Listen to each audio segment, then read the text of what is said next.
कुलधारा गांव का श्राप। एक रात में पूरा गांव कैसे खाली हो गया। क्या आपने कभी सोचा है कि कोई ऐसा गांव हो जहां एक रात में सारे लोग अपने घर बार छोड़कर गायब हो जाएं और पीछे रह जाए बस सन्नाटा और रहस्यमय कहानियां। राजस्थान का कुलधारा गांव आज भी इसी रहस्य में लिपटा हुआ है। कहते हैं जो इस गांव की सच्चाई जानने की कोशिश करता है उसे डरावने अनुभवों का सामना करना पड़ता है। लेकिन आज हॉरर स्टोरीज अजीत पर इस कहानी का वो रहस्य आपके सामने खुलेगा जिसने सदियों से हर किसी की रूह को कांपा रखा है। ये सिर्फ कहानी नहीं बल्कि एक ऐसा सच है जो आपकी नींदें उड़ा देगा। रात के अंधेरे में रेगिस्तान की ठंडी हवाएं कुलधारा गांव की खामोशी को और गहराई दे रही थीं। रेणु, एक गरीब किसान की पत्नी, अपने 2 छोटे बच्चों को सुलाने की कोशिश कर रही थी।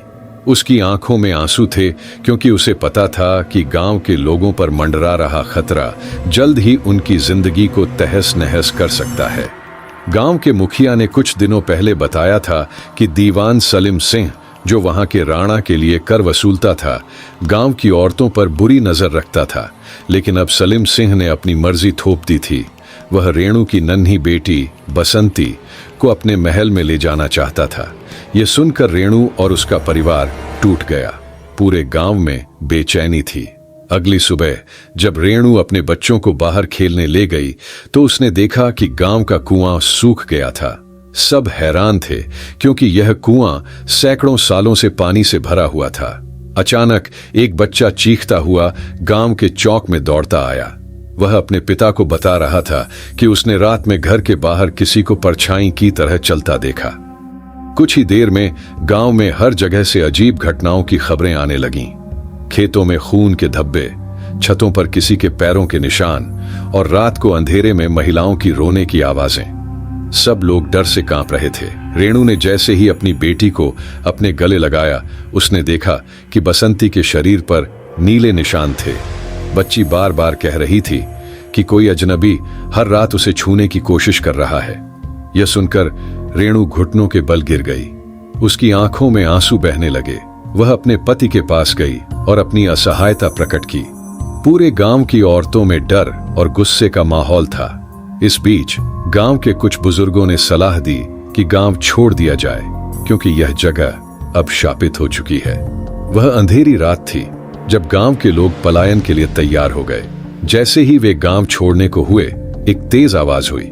ऐसा लगा मानो पूरी जमीन हिल गई हो। गांव का मंदिर, जहां सैकड़ों सालों से पूजा होती आ रही थी, अचानक से आग के शोले में बदल गया। लोगों ने देखा कि मंदिर के गर्भगृह से एक काली छाया बाहर आई। उसने गुस्से में चिल्लाते हुए कहा, तुम सबने शपथ तोड़ी है, इस गांव को कभी नहीं छोड़ सकते।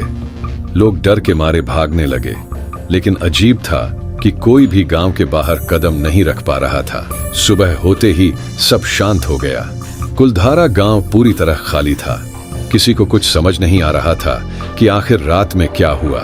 कुछ लोगों ने दावा किया कि उन्होंने अपनी आंखों से गांव के रास्ते पर आग की दीवार देखी थी जो किसी को बाहर नहीं जाने दे रही थी। क्या सच में वह एक श्राप था या सलीम सिंह का कोई नया षड्यंत्र? कुलधारा के बारे में एक नई बात सामने आती है। गांव के लोग मर चुके थे या गायब हो गए थे? यह राज खोलने के लिए क्या पुराने अभिलेखों का सहारा लिया जाएगा? जानिए रहस्य का खुलासा अगले एपिसोड में। कुलधारा गांव का श्राप। एक रात में पूरा गांव कैसे खाली हो गया। रात की खामोशी के बीच रेगिस्तान के ठंडे रेत पर चलती हवाओं में मानो कोई करुण क्रंदन छुपा हुआ था। कुलधारा गांव में जो कुछ हुआ था उसे अब पूरे इलाके में रहस्यमयी कहानियों के रूप में सुनाया जाने लगा। चंपा, एक बूढ़ी औरत, अपनी पोती के बारे में पूछते हुए रोते रोते बेहोश हो गई थी। वह कह रही थी कि आखिरी रात को उसने अपने दरवाजे पर बच्चों के रोने की आवाज सुनी थी। उसने जब दरवाजा खोला तो सामने सिर्फ एक जलता हुआ दीपक और रक्त से सना एक खिलौना पड़ा हुआ था। उसकी पोती, जो कभी उससे अलग नहीं होती थी, अचानक गायब हो गई थी। गांव में बचे कुछ लोग इस बात से टूट चुके थे कि अपने बच्चों को ढूंढने के बाद भी उनका कोई पता नहीं चल पा रहा था। सुबह होते ही इलाके के सरपंच गांव में आए। उन्होंने देखा कि गांव के सभी घरों की दीवारों पर काले हाथ के निशान बने हुए थे। जैसे किसी ने रात को हर घर को छुआ हो। कुएं के पास एक स्थानीय आदमी ने किसी के कंकाल जैसा कुछ देखा, लेकिन जैसे ही उसने उसे छुआ वह गायब हो गया। डर के मारे किसी ने पास जाकर दोबारा देखने की हिम्मत नहीं की। अचानक गांव के बीचों बीच मिट्टी में दरारें बनने लगीं और अंदर से अजीब सी धुंध उठने लगी। सरपंच ने इसे देखकर जोर से चीख कर कहा, यह कोई आम जगह नहीं, यह गांव अब शापित है, यहां से कोई जीवित नहीं निकल सकता। कुछ लोग जो बचकर दूसरी जगह चले गए थे, उन्हें भी इस श्राप का सामना करना पड़ा। सरपंच की बेटी जो उस घटना के समय गांव से बाहर थी, जब वापस लौटी तो उसे माँ बाप और भाई बहन नहीं मिले। उनका पूरा घर वीरान था। उसने अपना घर खोजा और उसमें बचा सिर्फ माँ की पुरानी साड़ी का एक टुकड़ा। उस साड़ी में ऐसा लगता था कि किसी ने उसे जलाने की कोशिश की हो। लड़की की चीखें पूरे इलाके में गूंज उठीं। वह बेहोश होकर वहीं गिर पड़ी। गांव के कुछ लोगों ने यह दावा किया कि उन्होंने उस रात कुछ अजीब देखा।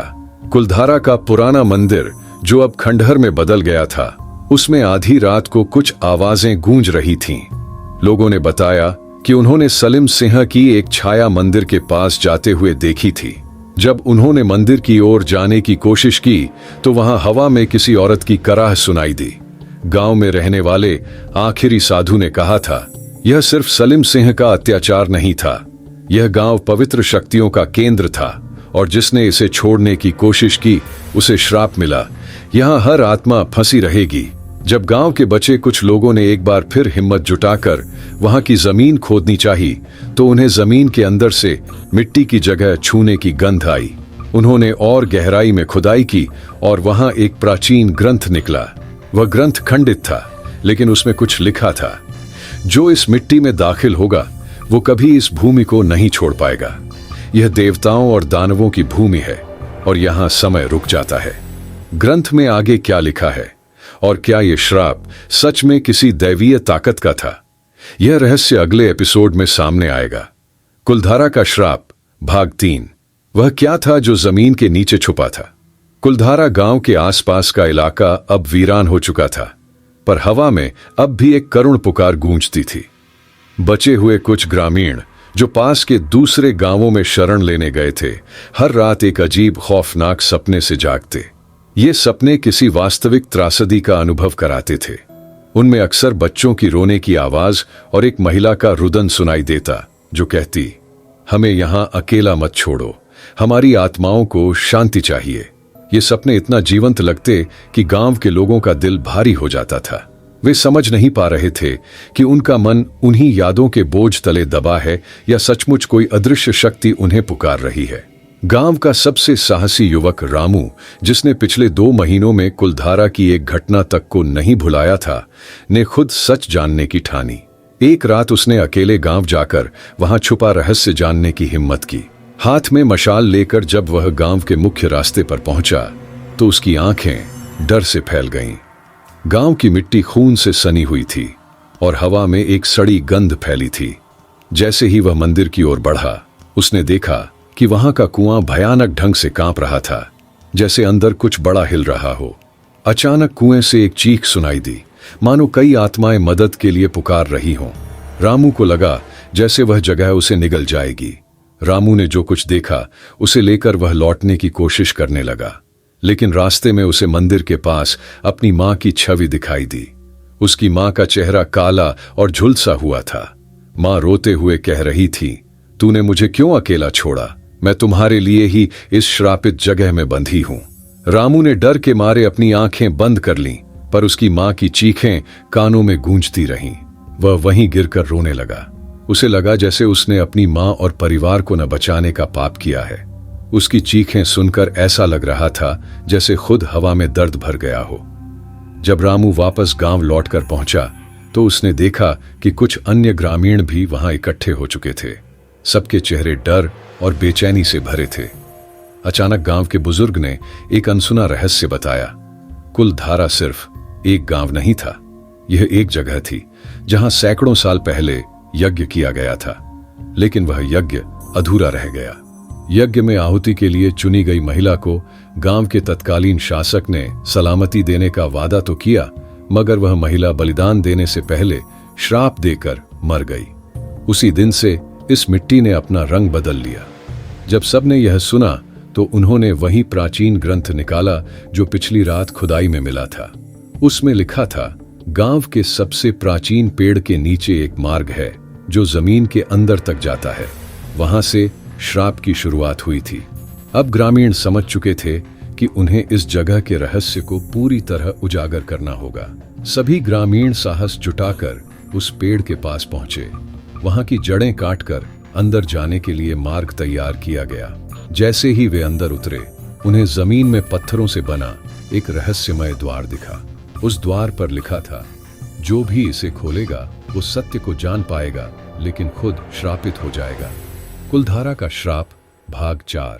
श्रापित द्वार के पार का सच। गांव के उस पुराने पेड़ के पास सब इकट्ठा हो चुके थे। वह पेड़ जिसने न जाने कितनी पीढ़ियों का साक्षी बना था, अब अपने नीचे छुपे रहस्य के कारण खौफनाक बन चुका था। जब जमीन खोदी गई और पत्थर का द्वार सामने आया तो हर किसी की आंखों में डर और दुविधा थी।